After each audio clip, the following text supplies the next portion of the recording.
টি-20 বিশ্বকাপের জন্য বাংলাদেশের চূড়ান্ত স্কোয়াড ঘোষণা করা হবে কবে? ডেডলাইনটা কবে? 15 সদস্যের সেই দলে কতজন এখন পর্যন্ত নিশ্চিত? অনিশ্চয়তা কোন জায়গাগুলো নিয়ে?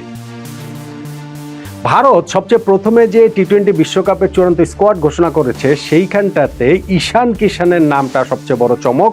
2 বছর পর ঘরোয়া ক্রিকেটের পারফরমেন্স দিয়ে যিনি জাতীয় দলে কামব্যাক করেছেন, ওয়ার্ল্ড কাপ স্কোয়াডে ঢুকে গিয়েছেন। বাংলাদেশের এই টি-20 বিশ্বকাপ স্কোয়াড ঘোষণা করার আগে বিপিএল এর যেই কয়েকটা ম্যাচ পাওয়া যাবে সেইখানটাতে কি এইরকম চমক দেখিয়ে আমাদের কোনো ক্রিকেটার দলে ঢুকে যেতে পারেন? ওই যে অনিশ্চিত যে স্পটগুলো রয়েছে, এই সব কিছু মিলিয়ে আলোচনাটা করছি। যখন আমাদের স্কোয়াডটা ঘোষণা করা হবে তখন এইটার সঙ্গে তো আমরা সবাই আসলে মিলিয়ে দেখতে পারবো।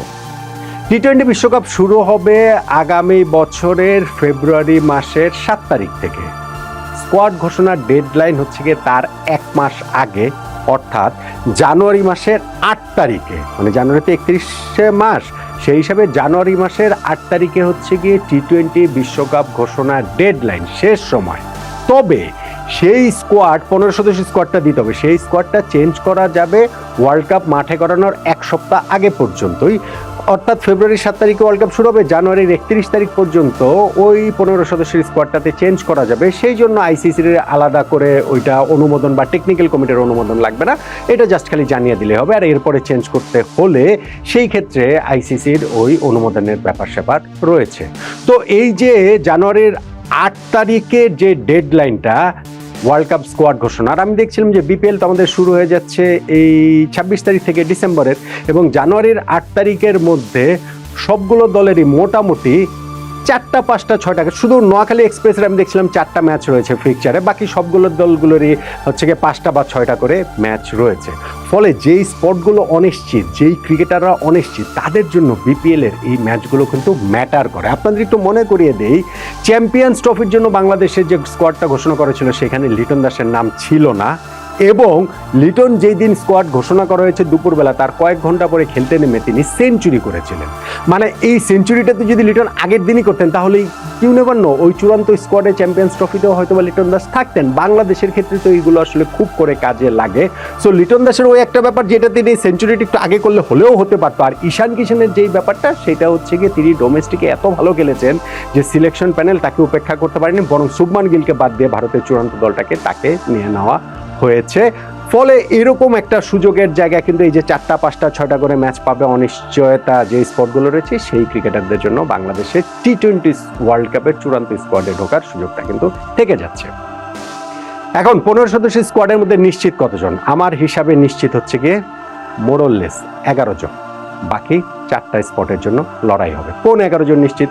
না, আমি একে একে অত ডিটেলসে না গিয়ে নাম ধরে ধরে যদি বলি, নাম্বার 1 ব্যাটিং অর্ডার ধরেও যদি বলি, নাম্বার 1 তানজিদ হাসান তামিম। তিনি আমাদের এখন ওপেনিংয়ে টি-20তে নাম্বার 1 ওপেনারই। হ্যাঁ, বিগ টুর্নামেন্টে তার কাছ থেকে সেই বিগ এক্সপেকটেশন রয়েছে, সেটা এখনও তিনি মিট করতে পারেননি, কিন্তু নিশ্চিতভাবেই তিনি এইবারে টি-20 ওয়ার্ল্ড কাপেও বাংলাদেশ স্কোয়াডটাতে থাকবেন।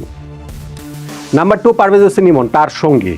তার কাছ থেকেও খুব কনসিস্টেন্ট পারফরমেন্স পাওয়া যাচ্ছে না। ইনফ্যাক্ট লাস্ট সিরিজে তো আমরা দেখেছি যে লাস্ট ম্যাচটাতে তাকে 4 নম্বরে পর্যন্ত খেলানো হয়েছে, বাট স্টিল তার ওই হিটিং অ্যাবিলিটি এবং যেহেতু তিনি বেশ কিছুদিন ধরে ন্যাশনাল টিম তাকে ক্যারি করছে, আমার কাছে মনে হয় পারভেজ হোসেন ইমনের জায়গাটাও আসলে নিশ্চিত।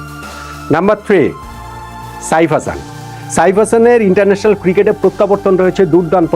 হ্যাঁ, সাম্প্রতিক সময় তিনি একটু ফেড হয়ে গিয়েছেন, সর্বশেষ 2টা সিরিজে তার ব্যাট থেকে কোনো 50 আসেনি, বাট স্টিল আমি মনে করি যে এত তাড়াতাড়ি সিলেকশন প্যানেল তার উপর আস্থাটা সরিয়ে নেবে না।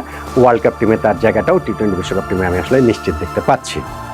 নাম্বার 4 লিটন কুমার দাস, আমাদের ক্যাপ্টেন অবভিয়াসলি, এবং লিটন তো এই টিমের আমাদের বেস্ট ব্যাটসম্যান। আমাদের হচ্ছে গিয়ে নেতৃত্ব তার কাছেই থাকছে, ফলে লিটনের দলে থাকা না থাকা নিয়ে আলোচনার খুব একটা সুযোগ নেই। নাম্বার 5 তাওহিদ হৃদয়, বাংলাদেশের গত কয়েকটা সিরিজ যে খেলছে সেইখানটাতে একমাত্র proper middle order batsman Towhid Hridoy. ফলে তাকে ছাড়াও এই যে বিপিএল এর শুরুটা যদি ইভেন তার খারাপও হয়, তারপরেও তাকে ছাড়া আমাদের টি-20 ওয়ার্ল্ড কাপের টিম ঘোষণা করা হবে, আই ডোন্ট থিঙ্ক, আমার সেটা মনে হয় না। ফলে তাওহিদ হৃদয়ের জায়গাটা আসলে নিশ্চিত। সত্যিকার অর্থে এই 5 জন ব্যাটসম্যানের জায়গায় আমি আসলে নিশ্চিত দেখতে পাচ্ছি। বাকিরা হচ্ছে কি বোলার 11 জনের মধ্যে। ধরেন নাম্বার 6, মানে পরে 3টে স্পট আমি 3 স্পিনারের কথা বলি। নাম্বার 6 রিশাদ হোসেন, আমাদের লেগ স্পিনার, এই মুহূর্তেও বিগ ব্যাশে খেলছেন। গত বছর মানে এই বছরটাতে বাংলাদেশের হাইয়েস্ট উইকেট টেকার তিনি, 33টা উইকেট নিয়েছেন 26 ম্যাচে। ফলে Rishad Hossain obvious choice, spin ডিপার্টমেন্টে আপনি বলতে পারেন নেতৃত্বটাই তার কাছে থাকবে। নাম্বার 7 শেখ মাহেদী হাসানের খুব বেশি তিনি একাদশের সুযোগ ওইভাবে অত কনসিস্টেন্টলি পান না, হয়তো বা যতটা পাওয়া উচিত, এবং এটা নিয়ে তিনি নিজের ক্ষোভ উষ্মার কথাও জানিয়েছেন। বাট স্টিল আমি মনে করি যে T20 ওয়ার্ল্ড কাপ স্কোয়াডটাতে অন্ততপক্ষে তিনি থাকবেন। নাম্বার 8 থার্ড যে স্পিনার নাসুম আহমেদের জায়গাটাও আমি আসলে নিশ্চিত দেখছি। তিনি খুব কনসিস্টেন্ট পারফর্মার না, এটা যেমন সত্যি কথা, কিন্তু আমাদের এই জায়গায় যে খুব বেশি বিকল্প রয়েছে আমার সেটা মনে হয় না। আপনি তানভীর ইসলামের কথা বলতে পারেন, যদি তানভীরের এই বিপিএলের শুরুটা অসাধারণ হয় এবং নাসুমের যদি খুব খুব বাজে কাটে, সেই ক্ষেত্রে এটা হতে পারে। বা মেহেদী হাসান মিরাজ, আমার কাছে মনে হয় না যে মিরাজকে আবার এইখানটাতে আনা হবে। ফলে আমি নাসুমের জায়গাটাও নাম্বার 8 হিসাবে চূড়ান্ত স্কোয়াডটাতে দেখতে পাচ্ছি। বাকি 3টা নিশ্চিত আমার কাছে যেটা মনে হয় সেই 3টা হচ্ছে গিয়ে bowler, pace bowler. Number 9 Mustafizur Rahman, বলার কিছু নেই। IPL এ 9 কোটি 20 লাখ রুপিতে তিনি বিক্রি হয়েছেন, বাংলাদেশি মুদ্রা 12.5 কোটি টাকায় বিক্রি হয়েছেন। IL T20তেও এত ভালো খেলছেন, বাংলাদেশ টিমের পক্ষেও কনসিস্টেন্ট পারফর্মার। মুস্তাফিজের নামটা তো অবশ্যই এখানটাতে থাকবেই। নাম্বার 10 তাসকিন আহমেদ, আমাদের আরও একজন পেস বোলার, পেস ডিপার্টমেন্টের আরও একজন লিডার। IL T20তেও তিনি খেলছেন এবং বাংলাদেশ ন্যাশনাল টিমের পক্ষেও কনসিস্টেন্ট পারফর্মার, আমার কাছে মনে হয় তার জায়গাটাও নিশ্চিত। এবং নাম্বার 11 লাস্ট স্পটটা আমার কাছে মনে হয় আরেক পেস বোলার তানজিম হাসান সাকিব, তার জায়গাটাও নিশ্চিত বলেই আমার কাছে মনে হয়। মোটামুটি তিনি কনসিস্টেন্ট পারফর্ম, এবং লাস্ট ওয়ার্ল্ড কাপে T20 ওয়ার্ল্ড কাপেও তিনি খুব ভালো পারফর্ম করেছিলেন। ওই ওয়ার্ল্ড কাপে তার দলভুক্তিটা অনেক প্রশ্নের মুখে ছিল, কিন্তু ভালো করেছিল, ফলে তার ওই জায়গাটা নিশ্চিত বলে আমার কাছে মনে হয়। তাহলে দেখেন, বাংলাদেশে T20 ওয়ার্ল্ড কাপের 15 সদস্যের স্কোয়াডের মধ্যে আমার কাছে যেই 11 জনের জায়গা নিশ্চিত বলে এই মুহূর্তেই মনে হচ্ছে, তারা হচ্ছেন তানজিদ হাসান তামিম, পারভেজ হোসেন ইমন, সাইফ হাসান, লিটন দাস, তাওহিদ হৃদয়, শেখ মাহেদী হাসান, রিশাদ হোসেন, নাসুম আহমেদ, মুস্তাফিজুর রহমান, তাসকিন আহমেদ এবং তানজিম হাসান সাকিব। বাকি যে 4টা স্পট, সেই 4টা স্পটের লড়াই কাদের মধ্যে হবে। যেমন ব্যাটিং ডিপার্টমেন্টে আরও 2 জন আসবেন নিশ্চিতভাবে, মিডল লোয়ার অর্ডারে এই জায়গাটাতে 2 জনের জায়গা আমি দেখতেই পাচ্ছি, 3 জনই ইনফ্যাক্ট সেইটা হতে পারেন। সেই জায়গাটাতে শামীম পাটোয়ারি, নুরুল হাসান সোহান, অঙ্কন এবং আপনার জাকের আলী অনেক, এই 4 জনের মধ্যে 2 জন অবশ্যই থাকবেন, সেটা 3 জনও হতে পারেন। আমরা দেখেছি যে শামীম পাটোয়ারিকে নিয়ে কী নাটকীয়তাটা হয়েছে। লাস্ট সিরিজটাতে চিফ সিলেক্টর লিপু ভাই তাকে বাদ দিয়েছেন, তার বদলে অঙ্কনকে স্কোয়াডে রেখেছেন, কিন্তু ক্যাপ্টেন লিটন দাস এসে ক্ষোভের বিস্ফোরণ ঘটালেন প্রেস কনফারেন্সে। অঙ্কনকে প্রথম 2 ম্যাচে খেলালেন না, থার্ড ম্যাচে শামীম পাটোয়ারিকে স্কোয়াডে অন্তর্ভুক্ত করা হলো, সরাসরি তাকে আসলে একাদশে খেলিয়ে দিয়েছেন। ফলে এই জায়গাটাতে আমার কাছে মনে হয় অঙ্কন যেহেতু ইন্টারন্যাশনাল ক্রিকেটে তিনি এখনো খেলেনই, লিপু এরা যত কথাই বলুন না কেন, এই বিপিএল এর সামনের কয়েকটা ম্যাচ দেখে চূড়ান্ত স্কোয়াডে তার জায়গাটা আমি দেখতে পাচ্ছি না। শামীম পাটোয়ারি বরং এই জায়গাটাতে এগিয়ে রয়েছে, এবং নুরুল হাসান সোহান এবং জাকের আলী অনেক, এই 2 জনের মধ্যে একজন নিশ্চিতভাবে যাচ্ছেন wicket keeper batsman, lower order batsman. So এই 2 জনের জায়গাটাই ধরেন, জাকের আলী অনেক তো প্রবল সমালোচনার মধ্যে রয়েছেন, তার ব্যাটিং ফর্মটা মোটেও ভালো না, তাকে ওই ক্যাপ্টেন করে দিয়ে অকারণে তার উপরে প্রেশার দিয়ে দেওয়া হয়েছে।